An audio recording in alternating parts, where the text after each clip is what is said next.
Giorno 55. Oggi mi sveglio con un gran mal di testa e con un sacco di male al mignolo del piede che viene costretto dalla scarpa e mi ha creato una vescica.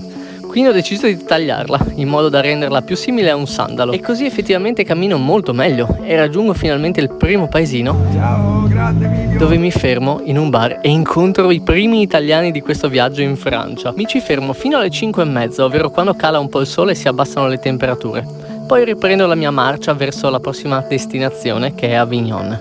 Mancano solo 2 giorni. E lungo la strada mi succede una cosa incredibile.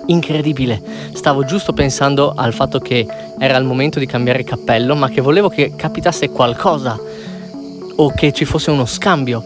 E ho trovato esattamente il cappello che desideravo lungo la strada sul ciglio che mi aspettava.